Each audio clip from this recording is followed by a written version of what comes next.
Será que vale a pena morar na Austrália ou no Canadá em 2025? Fala galera, eu sou o Bernardo, um imigrante que chegou aqui na Austrália e conseguiu a residência permanente bem rápido, através da prova de inglês. Eu fiz a prova de inglês 7 vezes, consegui masterizar e hoje eu ajudo a galera a passar em 5 semanas, mesmo sem ser fluente, tá? Então se você interessa por esse assunto, já se inscreva no meu canal aqui que eu estou postando vídeo novo 2 vezes por semana.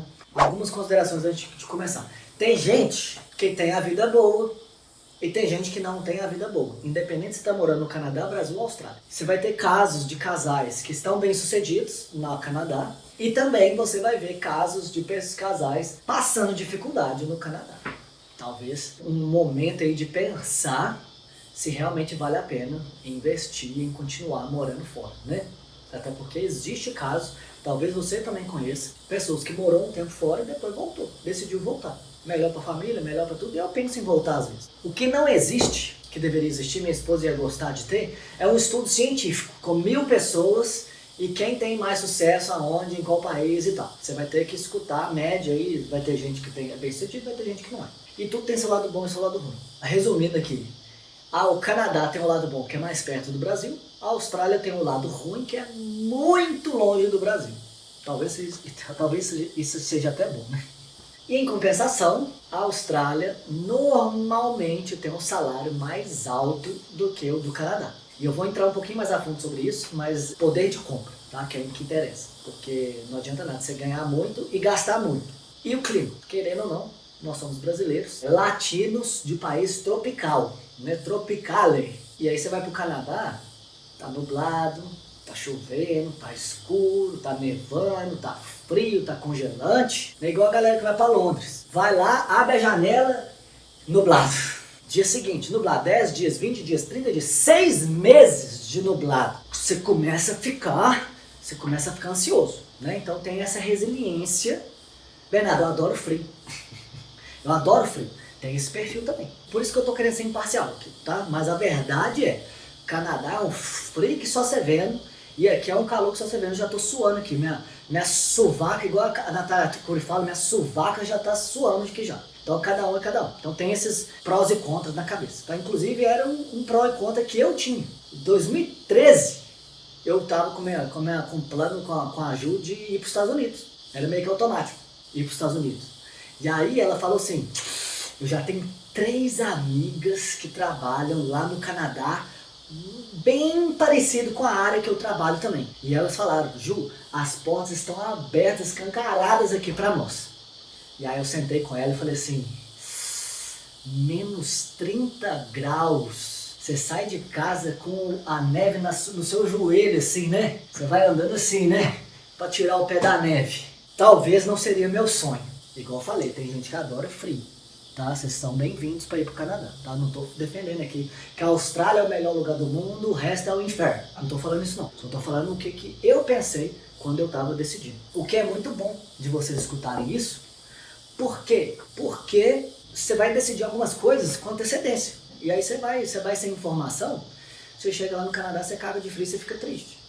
Igual a galera que vai para a Irlanda. Ah, vou aprender inglês lá na Irlanda, vai lá, tá triste, tá chovendo, tá isso, tá aquilo, tá ruim. Então saiba desses prós e contras antes de você sair do Brasil, tá? E no geral, tanto o Canadá como a Austrália, Nova Zelândia, Irlanda, Estados Unidos, Inglaterra, no geral, o que na verdade é super previsível, né? É super entendível, super compreensível, as portas estão cada vez mais fechando, a torneira está cada vez mais fechando para imigrante. E é normal, né? Por quê? Porque a população mundial não para de crescer. A galera tá gostando de reproduzir. A galera parou de assistir televisão, né? Fica só namorando e a galera tá reproduzindo. Quase 8 bilhões de pessoas já, eu acho. E aí os governos estão fechando um pouquinho a torneira, né? Tá um pouquinho mais difícil. E isso é uma questão mega natural, que na verdade há mais de 50 anos atrás, essa torneira já vem levemente sendo fechada. Então não tem nada muito de novo, assim. Exemplo da Austrália. A nota da prova de inglês subiu um pouquinho para alguns vistos. 50 anos atrás, meu tio-avô, primo do meu vô, veio lá da Áustria, pegou uma jangada, pegou uma folha de bananeira assim bem grande, botou uma sunga, um chapéuzinho, pegou um cabo de vassoura e veio remando para a Austrália. Mas veio de barco mesmo, tá? 4 semanas. 4 semanas passando mal no barco. Imagina, né? Quando ele pisou aqui no porto de Sydney, o cara chegou assim, "Hi mate, how you going?" Ele falou assim, em austríaco, né? "Eu sou austríaco, eu vim da Áustria."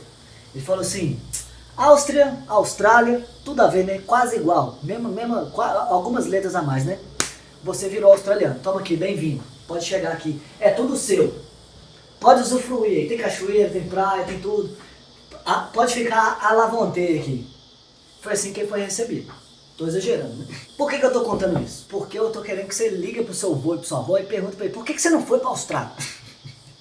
Imagina se os nossos avós tivessem vindo pra Austrália, só pegar desse carimbo. É um carimbinho que devia até, não ter nem tinta direito, nem carimbo não, era escrito à mão. Pega caneta e papel assim, ó, fala assim, você é australiano, você é australiano. Tá assinado. Virou cidadão, esse é o seu passaporte. Devia ser assim, né? Imagina se o seu avô, ou a sua avó, ou o seu bisavô, ou a sua bisavó tivesse feito isso, pegado esse carimbo.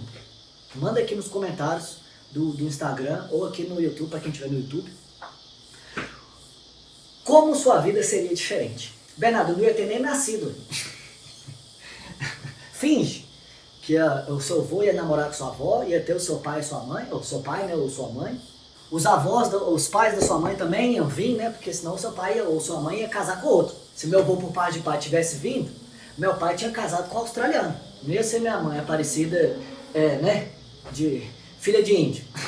Mas finge que a árvore genealógica ia se manter. Estaríamos, no mínimo, com uma condição melhor. Algumas coisas poderiam ser diferentes, ou melhor, ou pior e tal.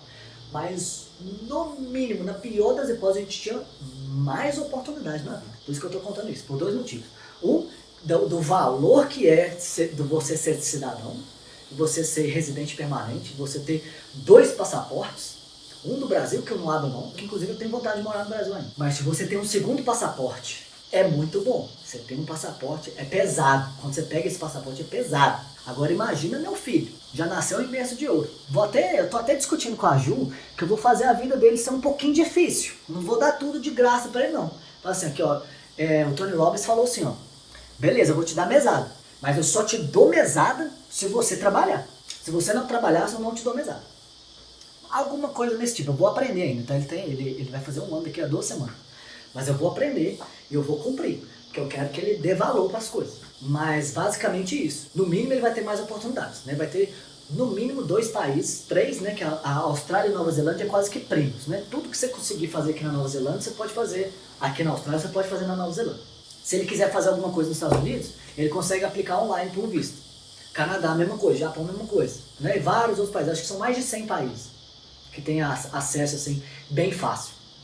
Então a vida dele vai ser, eu vou ter que me preparar. Já estou falando com a Gil que nós vamos ter que preparar. Nós somos imigrantes, né? A gente viajou, inclusive engraçado que meu DNA é de imigrante. Meu avô saiu da Áustria ou da Alemanha, sei lá da onde, e foi pro Brasil. Criou toda essa árvore genealógica aí do Brasil.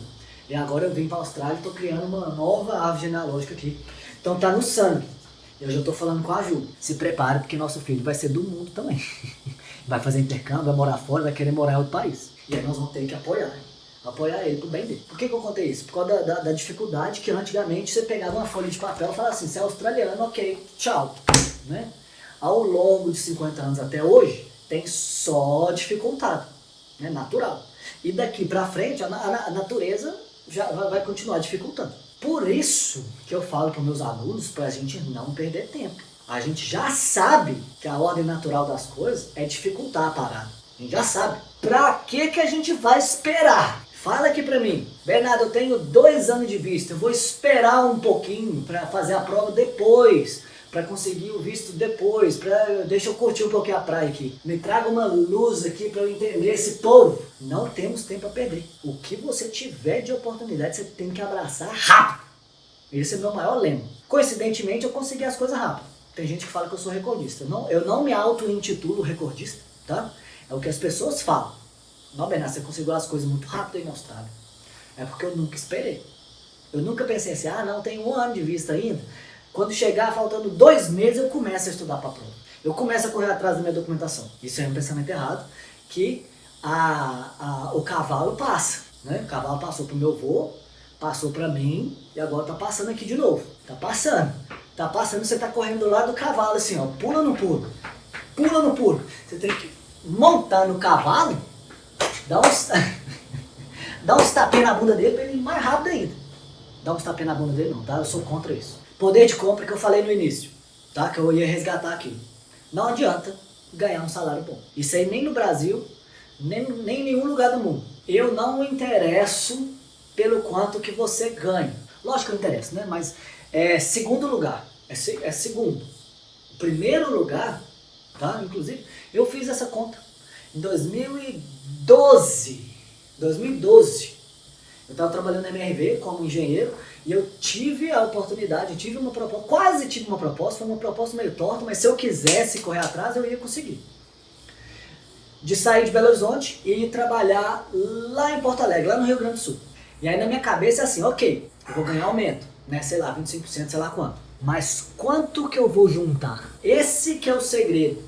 A gente que está no Brasil, certamente se você mudar para o Canadá ou para a Austrália ou para Nova Zelândia, né? Se você trabalhar na sua profissão, qualquer que seja, eu vou arriscar aqui, tá? Eu vou arriscar um pouquinho só. Eu vou voar perto do sol aqui, mas eu vou falar. Se você tem uma profissão no Brasil, sei lá, enfermeiro, engenheiro, professor também tem, gerente, várias profissões. Você que está afim de ir para o Canadá ou para a Austrália ou para Nova Zelândia, pesquisa primeiro. Tem que saber quanto que você ganha, quanto você gasta, quanto você junta. E aí você vai ter que fazer a conta. Quanto que você junta hoje no Brasil e quanto que possivelmente você vai juntar no Canadá ou na Austrália. Quando eu fiz essa conta, a conta era a seguinte. No Brasil, vou falar a verdade aqui para vocês. No Brasil, eu pagava R$1.000 de aluguel num apartamento de 3 quartos. Num bairro ok. Não era um bairro mega massa não, mas também não era um chinfrim também não. Tava ali no limite, voando perto do sol ali. R$1.000 por mês de aluguel num apartamento de 3 quartos. Quando eu mudei para a Austrália, eu morava no estúdio, um cômodo. Um cômodo, 2 cômodos, né? Um cômodo com tudo e o banheiro. É cozinha, quarto, sala, é tudo num negócio só, pequeno. E o banheiro. $450 por semana de aluguel. Faz a conta aí. Primeiro erro que a gente faz é multiplicar por 4. 4 semanas dá 28 dias, dá menos do que um mês. Mas bom arredondar, tá? 1.800 dólares. É as duas comparações. $1.800 por mês. E a comparação é morando muito pior. Se eu tivesse mantido o mesmo nível que apartamento de 3 quartos, eu ia pagar uma fortuna. Então, eu já tive esse clique. Bicho, meu custo de vida vai aumentar também. Só que, qual que é o tchananã da Austrália e também do Canadá? Tá? Qual que é o tchananã? Problema de país desenvolvido é que todo mundo ganha bem. Esse é o problema. Nossa, Bernardo, você gosta de desigualdade social então, né? Você está achando que isso é um problema? Isso é muito bom. Não estou falando isso. O que eu estou querendo dizer é o seguinte. Quando você mora aqui na Austrália, por exemplo, como todo mundo ganha bem, se você for fazer a cópia da sua chave, o cara que faz cópias de chave, ele ganha bem. Então a cópia da chave vai ser cara. Perceberam o que eu estou querendo dizer? Se você tem que cortar a bainha de sua calça, a moça que mexe com calça, ela ganha bem. Então vai sair caro. Ou seja, mão de obra é caro aqui. E partindo desse pressuposto que todo mundo ganha bem, quando eu estava no Brasil, eu ganhava bem. Ok, MRV, eu era engenheiro, eu era muito feliz. Muito feliz assim, era muito trabalho, né? Era uma escola, aprendi muita coisa, eu uso técnicas de negociação até hoje, mas era muito trabalho, né? Mas eu ganhava bem. Só que a minha esposa da área acadêmica não ganhava bem. E aí eu que sustentava a casa. Eu estava aqui e a minha esposa estava aqui. Ganhando bolsa de iniciação científica para fazer mestrado e doutorado. Muito ruim, né? Eu fiz graduação, passei raspando na graduação e ganhava muito bem. Ela estava fazendo pesquisa, mestrado, doutorado, apresentando trabalho no exterior e tal, e ganhava pouco. Inclusive uma defasagem do Brasil, né? De não valorizar os cientistas. E era assim. E aí o que foi? Na Austrália, a gente ia fazer assim, ó.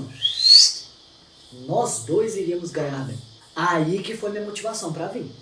Eu pensei assim, ok, nós vamos rasgar um dinheiro no aluguel aí. Realmente o aluguel é...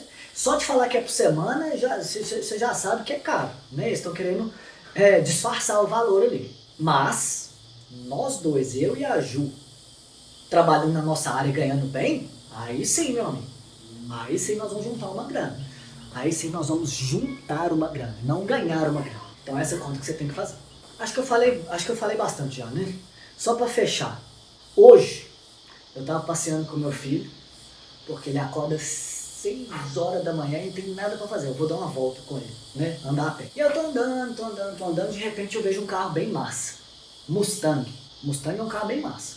Pelo menos pra mim ele é bem massa. Parece que ele é carro de corrida e tal, 2 portas, né? Carro massa, né? E pensa num Camaro amarelo da música aí do Brasil, né? É um carro massa. E aí o motorista saiu do carro, abriu o porta-mala do carro e tava cheio de ferramenta. Ele pegou o cinto dele, tipo o cinto do Batman, coloca o martelo, a parafusadeira, o esquadro e tal, bota um tanto de ferramenta aqui, botou o capacete dele de obra, fechou o porta-malas do carro e foi trabalhar. O que eu tô querendo dizer com isso? No Brasil, você não vê isso. Galera de obra que trabalha em obra com uma condição dessas, de vida. Aqui é comum de você ver. A pessoa pode ser eletricista, pode ser encanador, pode ser carpinteiro, inclusive carpinteiro ganha uma grana preta aqui na Austrália. E tem as coisas, tem a vida, tem barco, tem casa grande, tem bem, tem cria família, tem tudo. Essa é a realidade aqui, que aí Bernardo, aí você mora num bairro bom e tal, pesquise, faça a sua pesquisa. Não tem um estudo científico com os 10 mil brasileiros que moram fora, a porcentagem de quem é bem de vida é 70%. Né? Não tem um estudo como esse. Vai ter gente que vai falar que a minha realidade é o bairro que eu tô, eu dei sorte hoje na rua, e aí vai mandar um monte de comentário aqui, tem um monte de brasileiros desempregados na Austrália. Tem de tudo, tá? Tem de tudo. Mas eu falo com vocês, se você tem uma profissão no Brasil e a sua profissão está na lista da Austrália ou do Canadá ou da Nova Zelândia, você está com ouro na mão. Você está com uma oportunidade enorme, única, que inclusive tem sido fechada cada vez mais, de poder mudar de vida para sempre. Tá? Eu estou aqui 7 anos na Austrália e eu posso olhar para você aqui, eu posso olhar para minha esposa, eu posso olhar no espelho e ficar orgulhoso de mim, porque se eu quiser voltar para o Brasil, eu não preciso trabalhar mais. Eu posso aposentar, eu posso viver com meus rendimentos de investimento. Posso ficar lá de boa com a minha família. E isso é uma inspiração que eu quero trazer para vocês, beleza? Um abraço, quem tiver dúvidas pode me mandar aqui no comentário do vídeo aqui do YouTube ou mandar um direct no Instagram que eu vou responder todo mundo, beleza? Valeu galera, abraço, beijos, fiquem com Deus.